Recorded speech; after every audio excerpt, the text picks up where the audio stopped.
धर्मशाला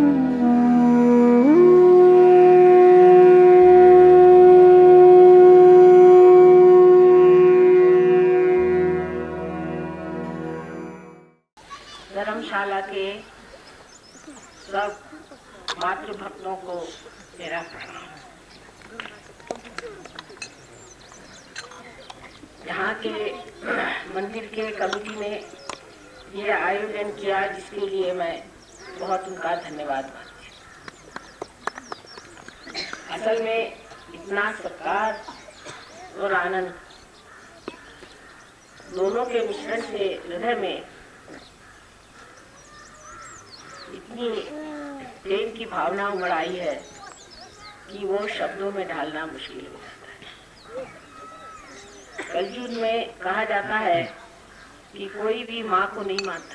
कलयुग की पहचान है कि माँ को लोग भूल जाते हैं, लेकिन अब ऐसा कहना चाहिए कि कलयुग का समय बीत गया जो लोगों ने माँ को स्वीकार किया है। माँ में और गुरु में एक बड़ा भारी अंतर मैंने पाया है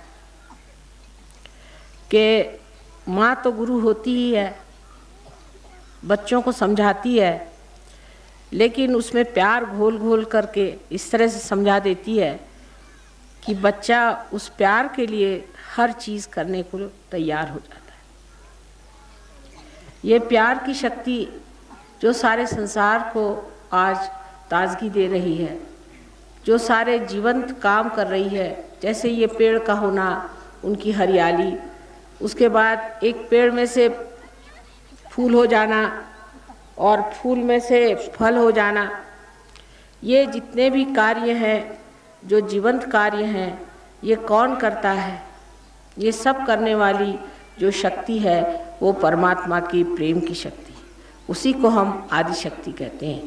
परमात्मा तो सिर्फ नज़ारा देखते हैं कि उनकी शक्ति का कार्य कैसे हो रहा है। जब उनको वो कार्य पसंद नहीं आता तो वो आँख मूंद लेते हैं और सारा नज़ारा भी ख़त्म हो जाता है। परवाह तो माँ को करनी पड़ती है कि मेरे बच्चे ठीक से रहें। संसार एक बड़ा सुंदर आलीशान ऐसा विशेष रूप का आदर्श हो कि जिसे देखकर परमात्मा संतुष्ट हो जाए। ये पूरा प्रयत्न होते रहता है, लेकिन आप जानते हैं कि हर बार ऐसे प्रयत्न हुए, अनेक अवतार इस संसार में आए और अनेक प्रयत्न, लेकिन मनुष्य की अकल उल्टी बैठ जाती है।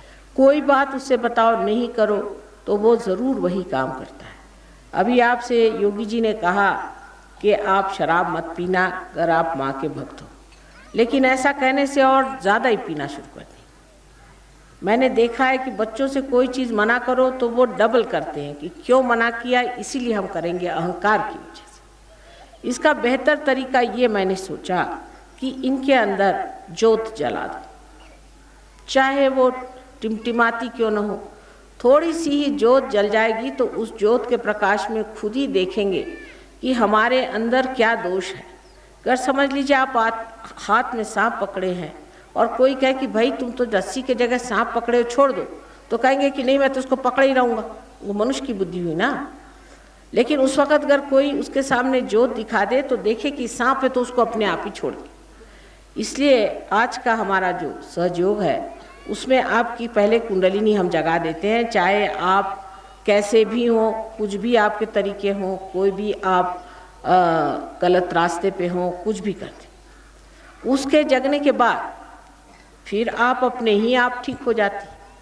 कुछ कहने की माँ को ज़रूरत नहीं पड़ती, क्योंकि आप खुद ही देखते हैं कि ये कैसी चीज़ है। अब शराब ही की बात देखिए कि विलायत में तो आप जानते हैं कि लोग हर रोज़ सुबह शाम शराब पीते रहते, बहुत ही शराबी लोग, और उनका जीवन भी बड़ा ही अधर्मी है। हम लोग उनसे बहुत ऊंचे किस्म के लोग हैं। हमारे अंदर माँ बहन है, हम बहुत धर्म समझते हैं। शराब अब पीने लग गए थोड़ी बहुत, वो दूसरी बात है, बाकी हम लोगों में बहुत धर्म है। उन लोगों को तक जब उनको जागृति हो जाती है तो वो दूसरे ही दिन सब छोड़ छाड़ के खड़े हो जाते हैं। कुछ मैं उनसे कहती नहीं, मैंने शुरू से कभी ऐसा रवैया ही नहीं रखा कि कहो कि शराब मत पियो, जुआ मत खेलो, नहीं तो आधे लोग ऐसे उठ के चले जाए वहाँ, आधे से ज़्यादा ही। यहाँ तो कम से कम ये हाल नहीं होगा। इसलिए मैं कहती कुछ नहीं, जैसे भी हो बैठे रहो। तुम्हें जागृति मुझे बस देने दो।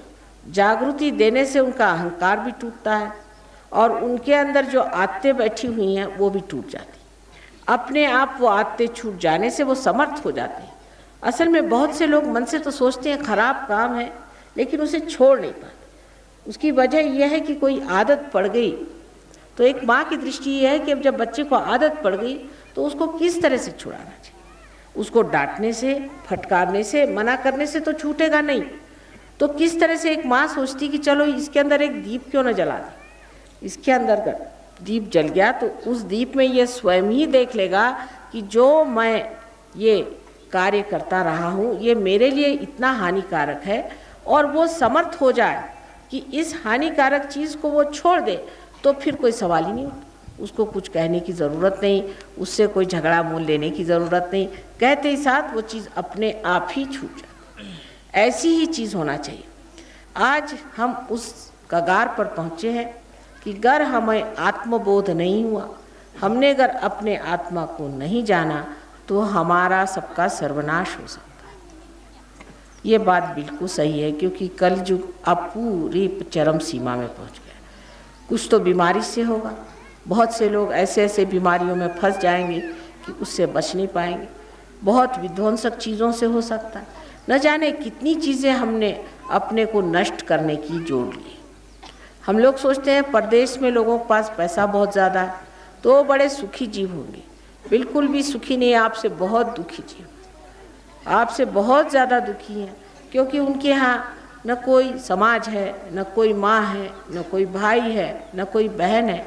आप सोचिए कि आपके पास बहुत सारा धन दे दें और आपसे कहें कि आप अकेले कहीं लटके रहिए, तो आप क्या सुखी रहेंगे?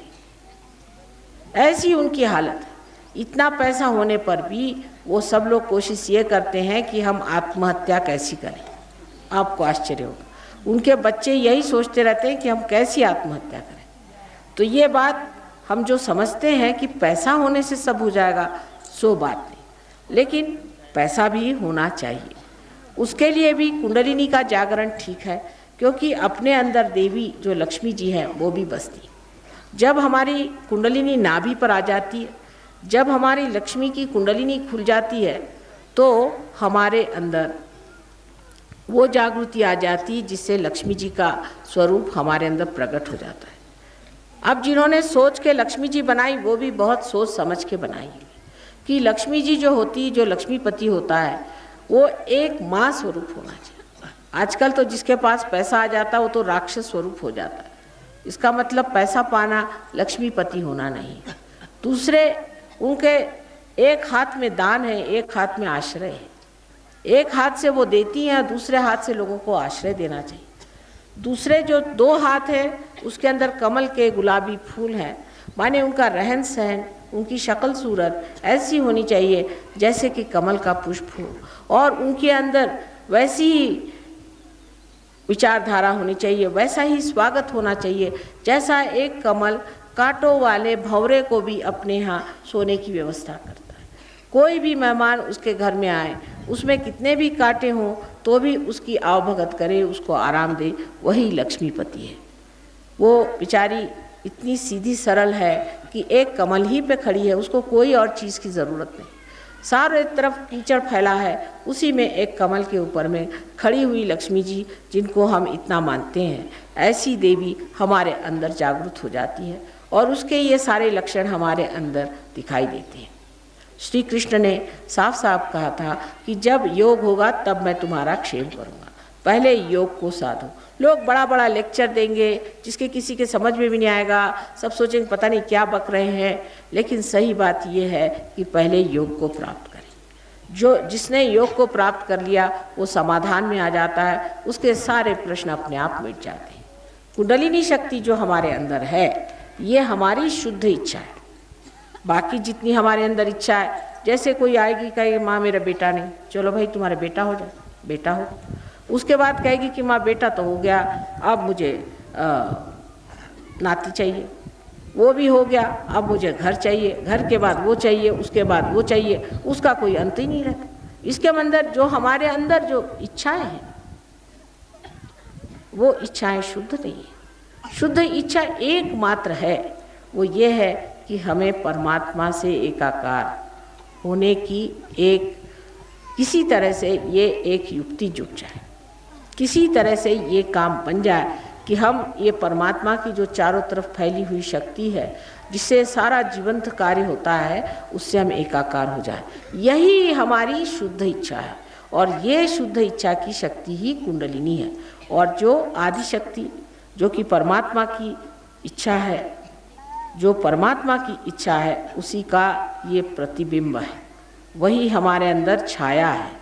हमारे हृदय में जो आत्मा है वो परमात्मा की छाया, और जो हमारी कुंडलिनी त्रिकोणाकार अस्थि में है वो परमात्मा की इच्छा की, उसकी जो इच्छा जो आदि शक्ति है उसकी छाया है, प्रतिछाया है।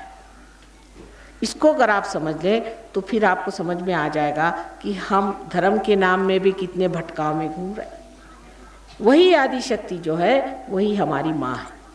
हम सब की अलग अलग माँ हैं हमारे अंदर बसी हुई, और ये माँ सबको ही वो प्रदान देती है जो कि कोई भी माँ नहीं दे सकती, क्योंकि ये आदि शक्ति जो है पावन मूर्ति परमात्मा की शक्ति है, जो हमारे अंदर वो गुण दे देती है जो परमात्मा को प्रसन्न रखे, और हमारे अंदर वो सामर्थ्य दे देती है, वो शक्ति दे देती है जो परमात्मा के सामर्थ्य लगते हैं।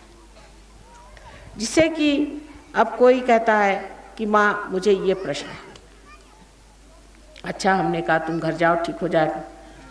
घर जाते ही देखता है कि प्रश्न तो ठीक हो गया, माँ ने क्या चमत्कार कर दिया। कुछ चमत्कार मैंने किया नहीं,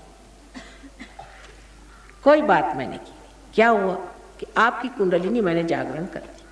कुंडलिनी जो है वो किसी भी कारण और परिणाम से परे चीज़ है।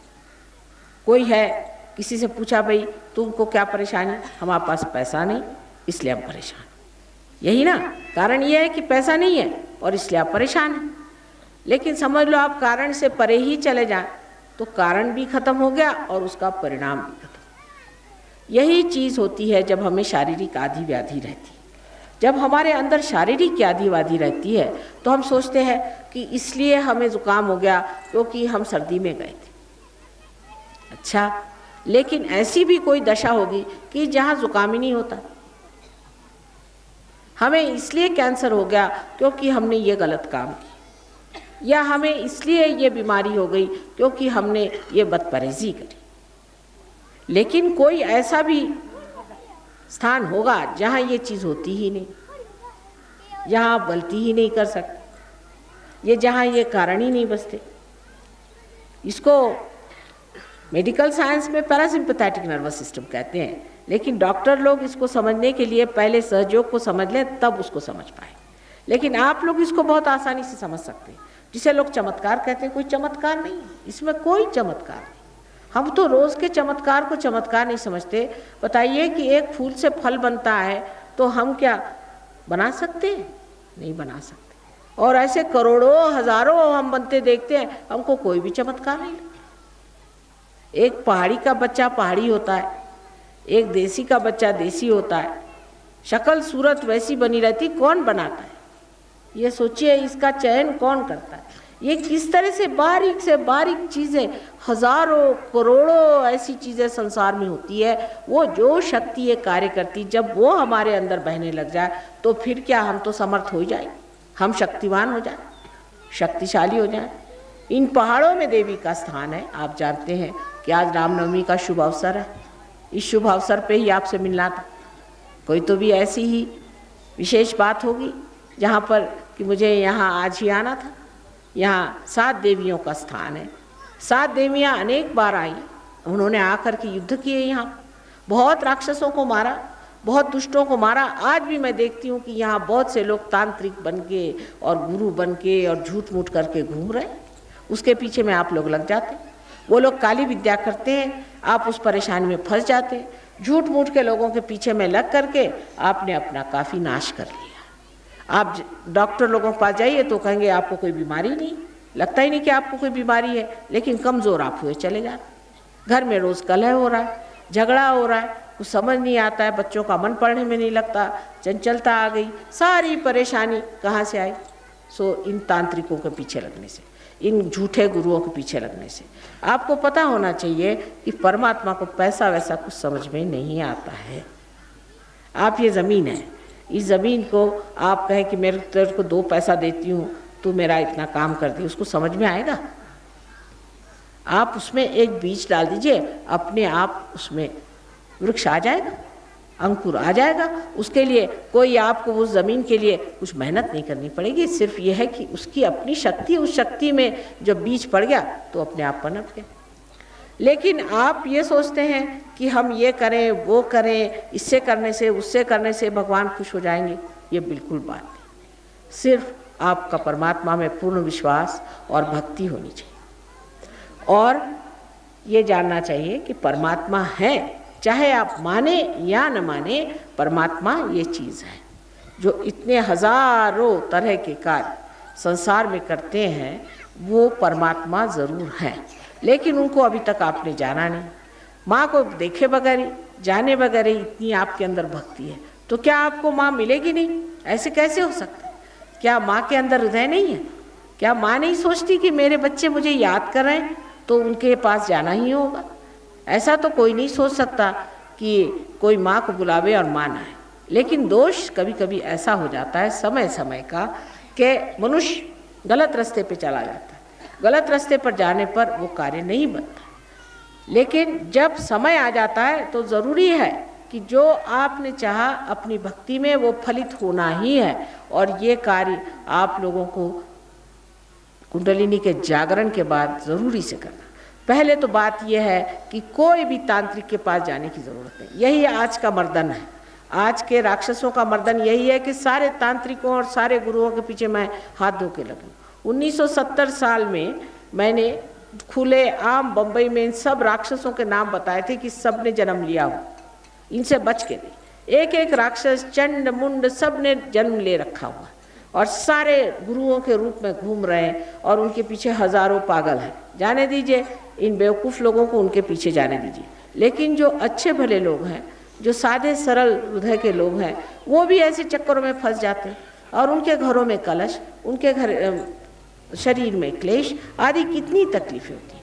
इसलिए इस चक्कर में बिल्कुल नहीं पड़ना चाहिए। कोई तांत्रिक आए, आपके हाथ में डोरा बांधे, आप उसको कहना माफ़ करिए, मुझे डोरा नहीं बांधे। बहुत से लोग काशी से गंडा ले आते हैं, एक कवड़ी का कहीं से उठा लाए और कहे ये काशी का गंडा बांधो इसे, काशी का गंडा हम बांध रहे हैं। उसका आपने 2 रुपया ले लिया, अब आपने बांध लिया, लेकिन आप क्या जानते कि उसके अंदर कोई चीज़ बंधी हुई है जो आपको पकड़ लेगी। ये न तो डॉक्टर पहचान सकता है, न कोई हाकिम पहचान सकता है, न कोई वैद्य पहचान सकता है। ये तो वही पहचान सकता है कि जिसको आत्मबोध हो गया, वो बता देगा आपको कि आप में पकड़ आ गई। और इस तरह की चीज़ें यहाँ पर बहुत है। मैंने आते ही साथ कहा कि अभी रात भर तो मुझे लड़ना है सबके साथ, यहाँ पर रात भर युद्ध होगा। 3 दिन से रात भर युद्ध ही हो रहा है और यहाँ ऐसी बहुत सी गंदी मैली विद्याएं करने वाले लोग छिपे बैठे हुए हैं और वो गांव में आ कर के औरतों पे, आदमियों पे नज़र डाल के और उनसे रुपया घसूट रहे हैं। कोई कहेगा मुझे सिर्फ चावल दे दीजिए, मुझे और कुछ नहीं चाहिए, मुझे ये चीज़ दे दीजिए, मुझे कुछ नहीं चाहिए।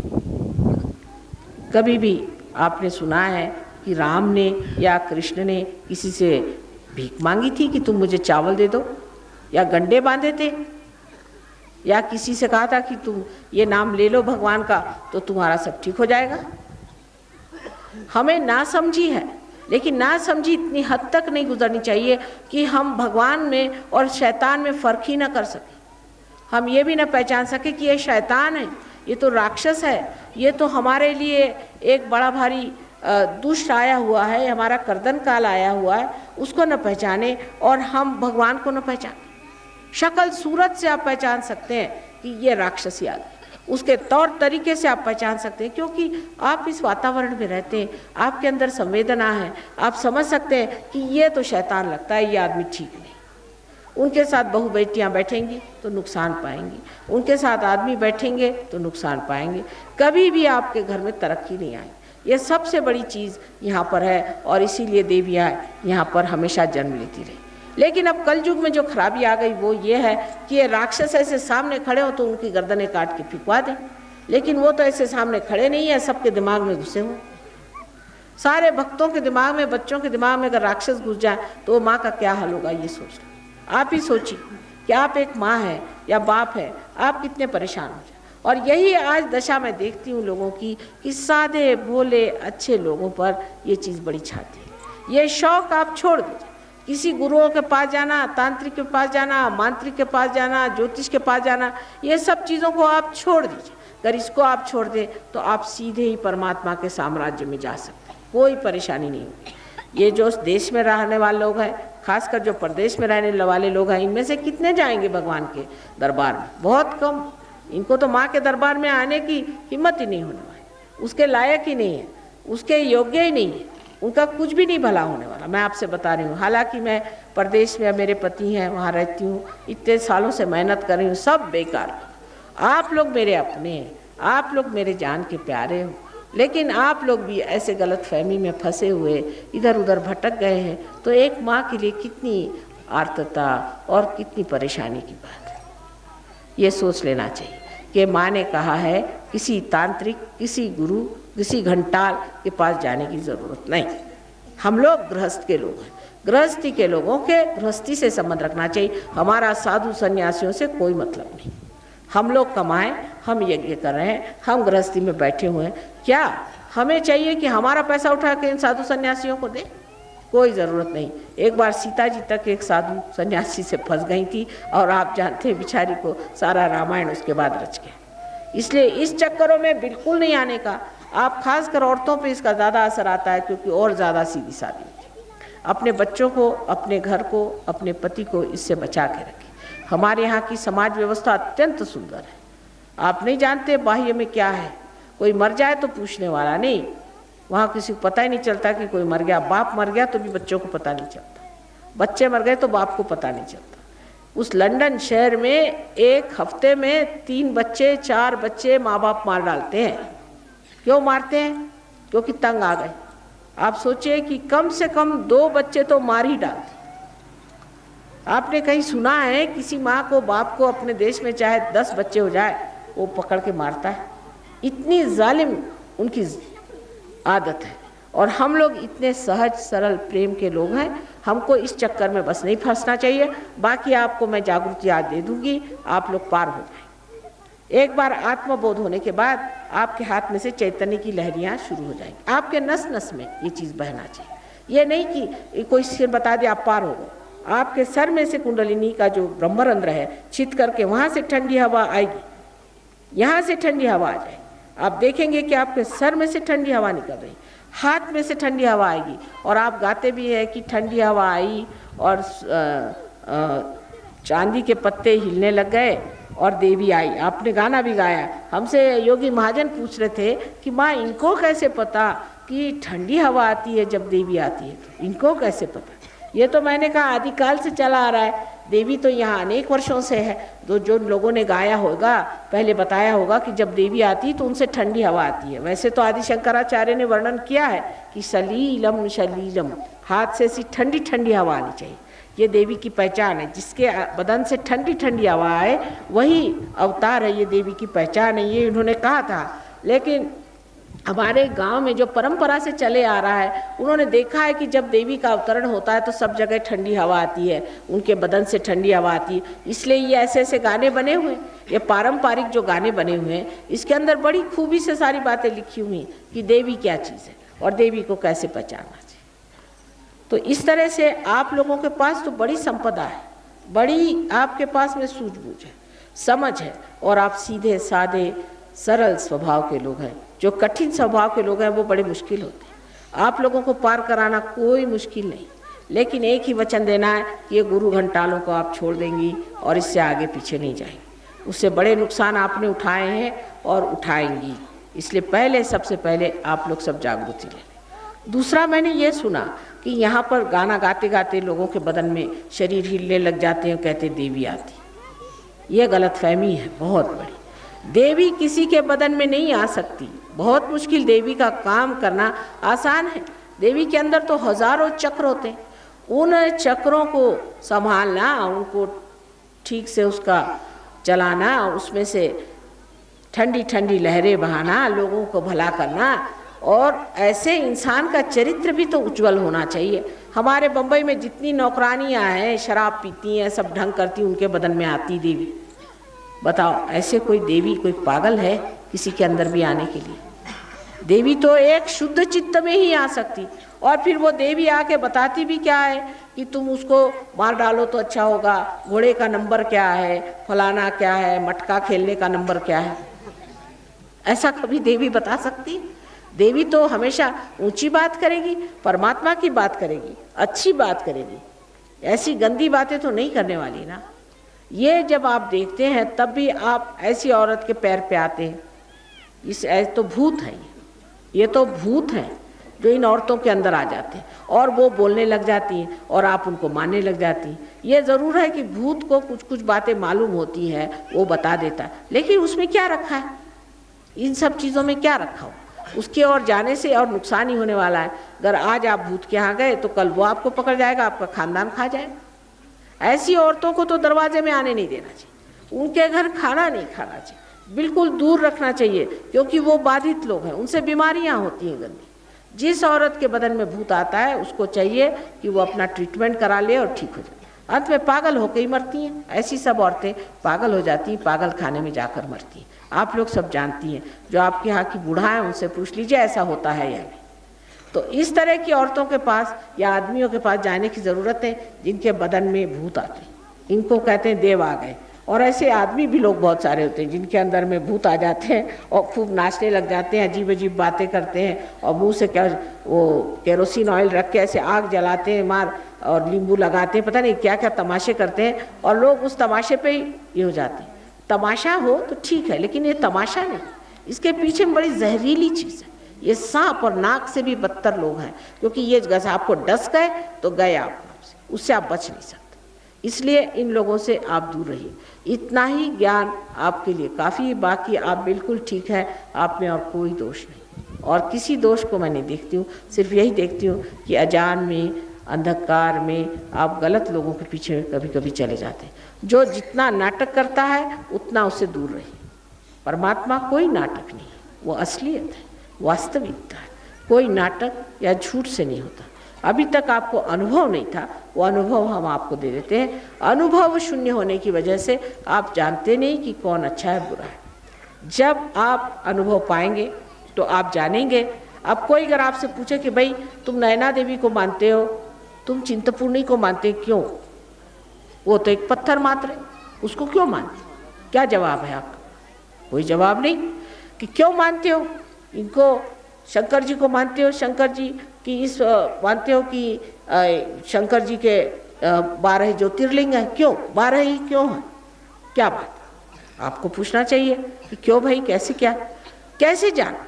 जो बड़े बड़े फकीर हो गए, बड़े बड़े ऊंचे पहुंचे हुए, जो बड़े बड़े मुनि ऋषि गण अपने यहाँ हो गए, उनके अंदर चैतन्य की लहरियाँ थी।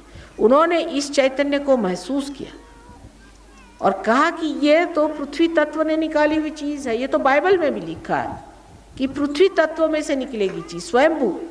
ये स्वयंभू चीज़ निकली, पर अब वो सही स्वयंभू की कोई भी मूर्ति बनाए, फिर कोई भी गंदा आदमी और भी मूर्तियाँ बना के उसको बेचे, महंगा करे, ये सब चीज़ें परमात्मा की नहीं होती। जो स्वयंभू चीज़ है जिसमें से चैतन्य बह रहा है, वो सिर्फ एक फ़कीर बता सकता। इसका एक उदाहरण बताएं। एक बार हम एक जगह है जिसको कि राहुरी कहते हैं, यहाँ पर कि हमारे बाप दादे राज करते थे, वहाँ पर गए थे। वहाँ किसी ने बताया कि माँ यहाँ एक बड़ी अजीब सी जगह है, जहाँ पर एक अंग्रेज़ था 50 साल पहले, तो वो यहाँ पर एक डैम बना रहा था। जब बंद डाल रहा था तो उसने देखा कि एक जगह ऐसी है, करीबन 100 फुट की जगह ऐसी कि वहाँ कुछ भी करिए आप खोद ही नहीं सकते, और वहाँ आप कुछ बनाइए तो वो ढह जाता है, रात में ढह जाए और सवेरे जो है फिर वो लोग बनाए, फिर वो रात में ढह जाए। का होता क्या है, कुछ समझ नहीं आ रहा, ये बड़ी चमत्कार की चीज़ है। तो एक फ़कीर ने आके कहा कि इसे छोड़ दो, ये माँ का स्थान है, इसको नहीं छूना। तो उसने कहा इसको कैसे मालूम? उसने कहा जो भी मैं कह रहा हूँ कि इससे अलग हट जाओ। तो आप देखिए कि बंद ऐसा सीधा बनना चाहिए, तो उस जगह बंद ऐसा बना हुआ है। तो मैं वहाँ गई, मैंने कहा ये तो सारा सहस्त्रार है। वो कहा कैसे? मैंने कहा चलो तुम लोग तो सब पार हो, देखो इसमें से ठंडक आ रही। ऐसी ठंडी ठंडी लहरें बदन पे आने लगी। अब जितने ज्योतिर्लिंग हैं उसमें से ऐसी बात है। अब आप जाइए, जब आप कुंडलिनी जागरण के बाद आप जाइए कहीं वैष्णो देवी जाइए और जाके देखिए, आप साक्षात वैष्णो देवी हैं, पूछे उनके अंदर से ठंडी ठंडी हवा आनी शुरू हो जाएगी। तो असल है कि नकल है ये पहचान आ जाती। कोई आदमी अगर आपके सामने ऐसा वैसा आ जाए तो आप फौरन जान लीजिएगा उससे गरम गरम हवा आएगी, नहीं आएगी तो हाथ में कभी कभी फोड़े भी आ जाते हैं कुछ ऐसे दुष्ट आदमियों से। जो दुष्ट होते हैं वो फौरन आपको पता लग जाएंगे, आपको किसी को पूछना नहीं होगा, आप फौरन कहेंगे इस आदमी से मेरा कोई मतलब नहीं, जाइए, साफ कह दें। अब अंदर बाहर जानने का एक ही तरीका है कि आपके अंदर प्रकाश आ जाए, और प्रकाश इस कुंडलिनी से आता है जो 6 चक्रों को छेदती है। इसको षट चक्र भेदन कहते हैं। ये चक्र जब छिद जाते हैं तो एक तरफ तो हमारी तंदुरुस्ती अच्छी हो जाती और दूसरे तरफ हमारा मन शांत हो जाता, और तीसरी तरफ हमें आत्मा की प्राप्ति हो जाती। आत्मा जो है सच्चिदानंद है, माने आप इस चेतन अवस्था में सत्य को जान सकते हैं। अभी तक तो आपको सत्य असत्य का फर्क ही नहीं मालूम। अब मैं भी सत्य हूँ या असत्य हूँ आप क्या जानिए। जब तक आपके अंदर चैतन्य की लहरियां नहीं आएंगी तब तक आप क्या जानिएगा कि मैं क्या हूँ। उसी प्रकार आप इसको चित्त कहिए कि आपका चित्त जो है वो प्रकाशित हो जाता है। जैसे यहाँ बैठे बैठे आप किसी के बारे में सोचे और एकदम यहाँ पे समझ लो जलन आ गई, माने क्या, हमारे यहाँ लंदन में जब पहले एक साहब पार हुए तो वहाँ के लोग शक्की ज़्यादा हैं। आप लोग जैसे भक्ति तो उनमें शक्की है, ज़्यादातर शक्की लोग होते हैं, उनको समझता तो कुछ भी नहीं देवी वगैरह, उनसे तो गणपति का ग से शुरू करना पड़ता है।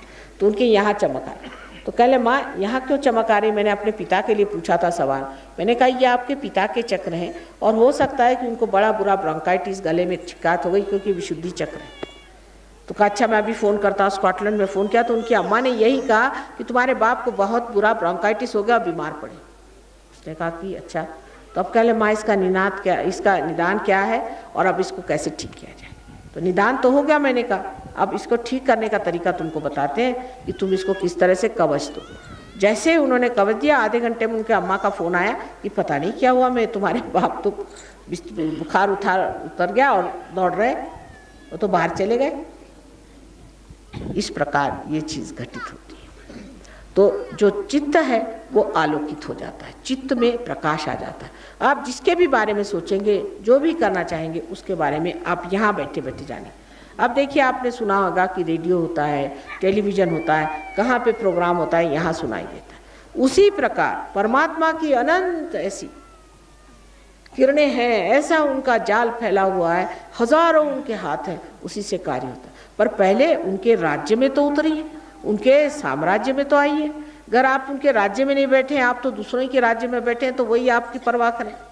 जब आप परमात्मा के राज्य में आएंगे तब आपका पूरा इंतजाम है, वहाँ सारे उनके देवदूत गण आदि सारे आपकी सेवा में खड़े हुए, सब के सब वहाँ पर पूरी तरह से आपकी व्यवस्था करेंगे और हर आपके प्रश्न जो है उसके वो इस तरह से आपको उसकी हल मिलेंगे कि आप हैरान हो जाइएगा कि ये कैसे हो, ये माँ हमें कैसे प्राप्त हो।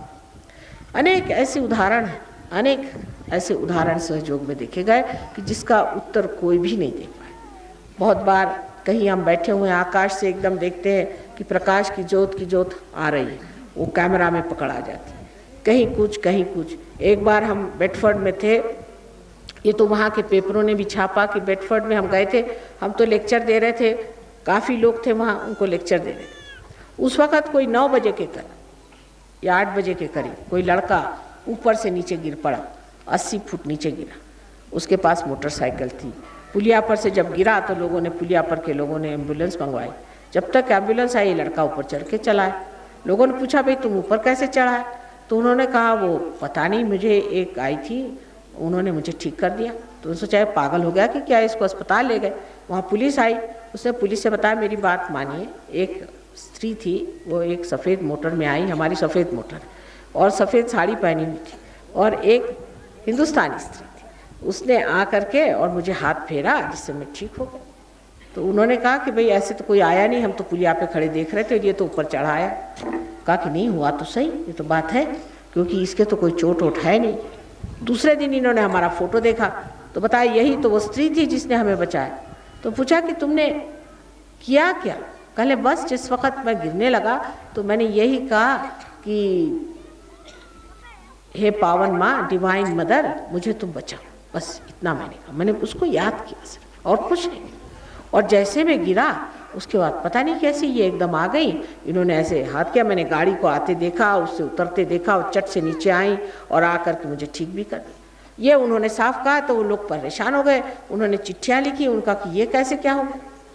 तो उन्होंने कहा कि ऐसे तो बहुत किस्से इंडिया में हुए हैं, लेकिन अब इंग्लैंड में भी हो रहा है, अच्छी बात। तो इसमें कोई विशेष बात नहीं है, क्योंकि जब जिसके हजारों हाथ है, जिसकी हजारों शक्तियाँ, उसके लिए क्या विशेष बात है। अगर हम कुछ है भी तो उसमें कौन सी विशेष बात है। अगर सूर्य है तो है, उसमें कौन सी उसकी बात है, क्योंकि उसके अंदर ये शक्ति है ही, जो है सो है, उसमें कौन सी विशेष बात है।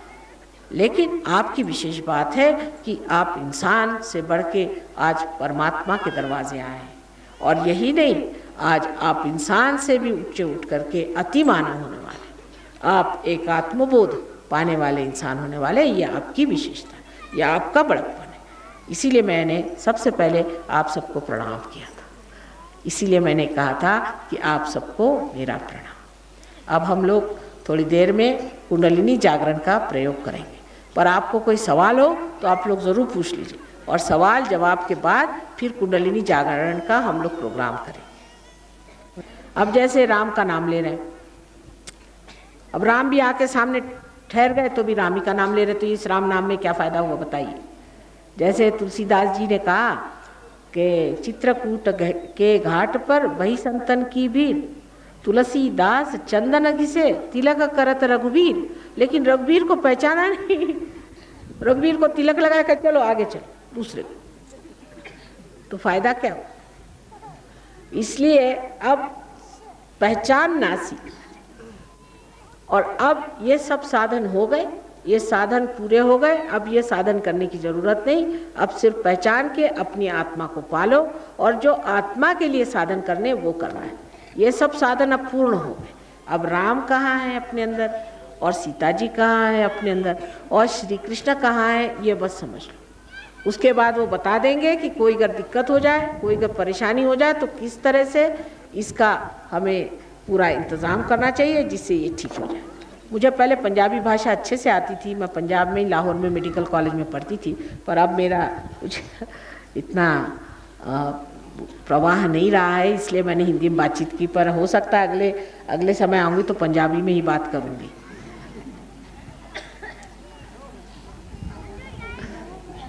और कोई सवाल तो नहीं है? अच्छा, अपना खब्बा हाथ जो है आपका, ये आपकी इच्छा है, ये इच्छा है, और इसलिए इसको अपने गोद में ऐसे मेरी ओर रखें, गोद में रखें, या ज़रा ऊपर उठा के रखें, अगर थक जाए तो नीचे गोद में ले लें, गोद में रखें इस तरह से। खब्बा मेरी ओर करें, खब्बा, लेफ्ट हैंड,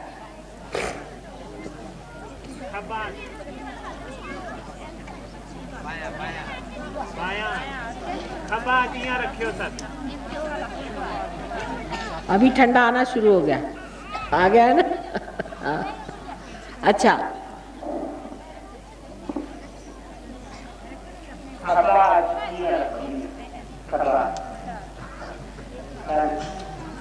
और सज्जा हाथ जो है इसको आप जमीन पर रखें, क्योंकि ये जो भारत माता है इसकी बड़ी देन है, और ये सारी हमारे आतप खींच लेती, इसलिए इस पर अपना सज्जा हाथ रखें।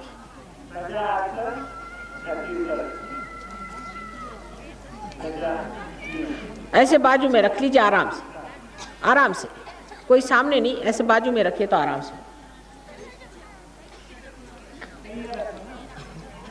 बैठ जाइए, बैठ जाइए, आप लोग सब बैठ जाइए, बैठिए बैठिए। अरे खूब जोरों में। अच्छा, अब जो है सज्जा हाथ हमारे और खब्बा हाथ ऐसे पीछे की तरफ, हमारी ओर पीछे की तरफ।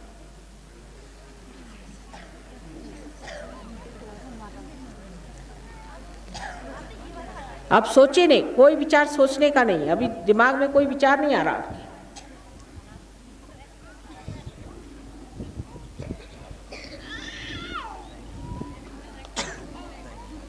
पीछे करिए।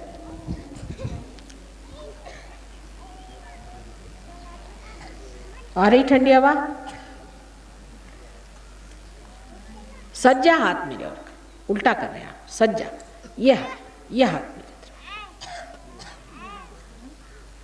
और यह हाथ ऊपर। ठंडी हवा आ रही है? सब क्या आ रही है?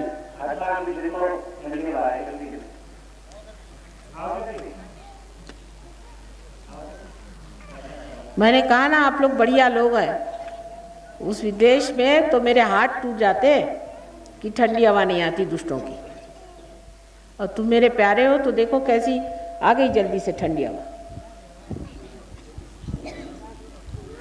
पहाड़ों वाली हूं ना इसलिए। अब दोनों हाथ ऊपर करके और सर पीछे करिए और पूछो, क्या माँ यही परमात्मा की ब्रह्म शक्ति है? मन में पूछो। क्या परमात्मा की शक्ति है? मन में पूछो। ब्रह्म शक्ति है? क्या परमात्मा की ब्रह्म शक्ति है? आ रही ऊपर से ठंडी हवा?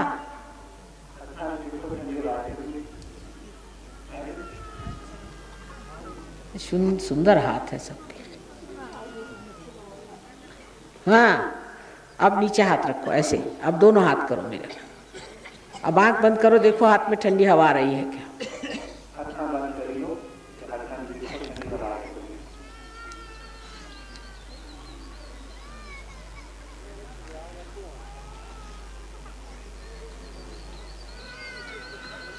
और चांदी के पत्ते माने आपके हाथ हैं, इतने सुंदर।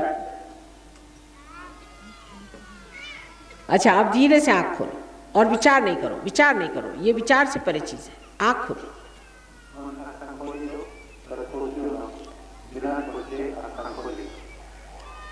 अब सर के ऊपर हाथ लगाओ, यहाँ ऊपर जरा 4 इंच ऊपर। ये हाथ हमारी ओर, इस हाथ से देखिए ऊपर में ठंडा आ रहा है। सर पे देखिए, सूक्ष्म है, जरा जरा ऊपर 4 इंच ऊपर देखिए।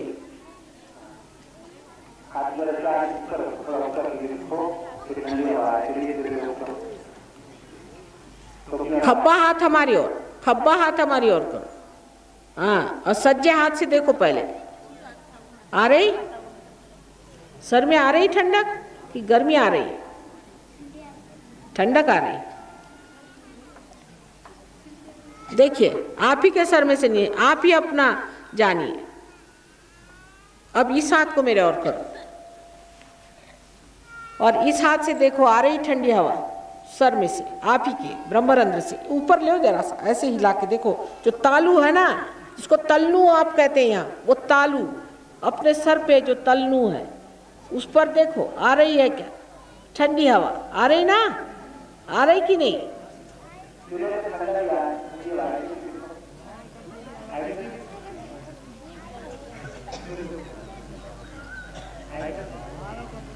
आ रही सब लोगों को?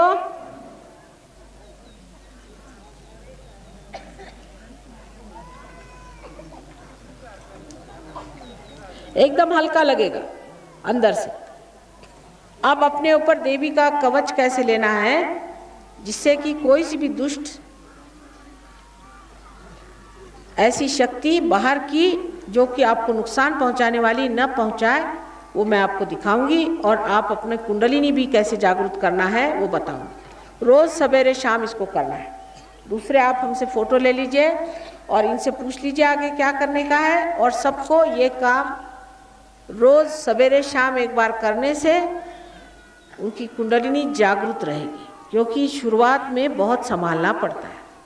जैसे एक बीज को अंकुर आता है तो उसको जतन से रखते हैं, ऐसे ही इसको आपको जतन से रखना है। अब कैसे रखना है अपने को मैं बताती हूँ, बहुत सरल, तुम भी दिखाओ। देखिए ये हाथ मेरी ओर रखें इस तरह से, और कवच लेने में अपने सर पे से लिया जाता है कवच। कवच तो आप जानते हैं देवी का कवच होता है, माँ का आंचल अपने सर पे से लेना है। लीजिए, इधर से उठाइए और सर पे से लीजिए, पूरा लीजिए और नीचे। सब लोग करें। देखिए फिर से कौन से हाथ से कर रहे हैं आप? खब्बे हाथ से नहीं करने का, खब्बा हाथ मेरे तरफ में है। फिर से 2 बार। सज्जे हाथ से लेना है कवच। सब काम हम लोग सज्जे हाथ से करते हैं ना। 3, 7 बार लेना है। 7 चक्र हैं। 4, सब लोग लें। 5, 1, 6 और ये 7 मर्तबा ले लिया। अब कुंडलिनी का जागरण कैसे करना देखिए, वो दिखाएंगे आप। बहुत आसान। अपनी कुंडलिनी यहाँ जहाँ बैठे हो वहीं पर है, इस जगह, और इसके आगे नीचे पीछे ऊपर इस तरह से घुमाना है। अब समझ लो, नहीं तो उसमें गड़बड़ कर जाते हैं। फिर से ऊपर आगे नीचे पीछे इस तरह से, और इसको सीधा उठाना है और इसको सर के ऊपर ले जाना है इस तरह से, और इसको उसके साथ साथ घुमाना है। कुंडलिनी ऊपर चढ़ती जाती है, फिर उसको ले जाके सर पे बांध देना है। ऐसे उसको थोड़ा ये करके और बांध देना है। बहुत सरल चीज़ है, सब बच्चे भी कर सकते हैं। अब देखिए आप। अच्छा, प्लीज डोंट, सहयोगीज don't tell them hello, they will be confused. You keep quiet, don't confuse them, they don't understand your languages, so keep quiet. Now let us see. शुरू करिए। ये ऐसी कुंडलिनी है, इसको ऐसे ऐसे सीधे उठाइए ऊपर में, और सर को पीछे फेंक करके और ऊपर में ले जाके एक जोर से घुमाव दे करके और इसको बांध दीजिए। फिर से सब लोग करें। ऑल द सहयोगी शुड डू दिस। ऊपर उठाइए, सर को ऊपर पीछे फेंकिए, पीछे फेंक करके और घुमा के फिर 2। अब तीसरी मर्तबा 3 गांठें देनी है, सो कुंडलिनी छूटे ना। फिर से चढ़ाइए ऊपर, कितना अच्छा लगेगा देखिए। चढ़ाते चढ़ाते फिर सर ऊपर में, 1, 2 और ये 3। अब देखिए हाथ, देखिए अब आ रही ठंडी हवा। ठंडी हवा आ रही ना, एक पत्ता नहीं हिल रहा देखो कहीं। और हवा कहाँ से आ रही देखो, पत्ता सारे पेड़ खड़े हुए हैं लाइन से, एक भी पत्ता नहीं हिल रहा, सिर्फ यह पत्ते हिल रहे हैं और ये हवा आ रही।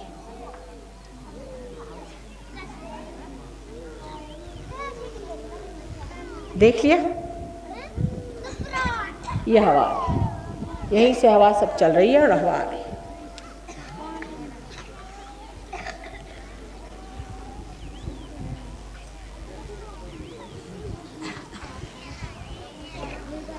अब इसका ध्यान रखना है। एक बार पार होने से होता नहीं। हमारा फोटो ले जाइए, उस पर ध्यान कैसा करना चाहिए, क्या करना चाहिए। आप आइए, इनसे मिलिए। अलग अलग गांव में भी जा कर के ये आपको देख लेंगे, समझ लेंगे। लेकिन ज़्यादातर हिंदुस्तानियों का ये होता है कि जो सहज में मिल जाए उसको सहज में भूल जाते, और फिर कोई मिला उसके पास चले गए। अब अपने पे ही जमो, अपने को जानो, अपने को समझो और अपने पे जम जाओ, और अपने ही गुरु खुद हो जाओ। दूसरों कोई गुरु की ज़रूरत नहीं। माँ को तो चाहिए कि जो कुछ हमारा है पूरा हमारे बच्चे पाएं और उसमें आनंद पाएं। आप सबको मेरा अनंत आशीर्वाद है।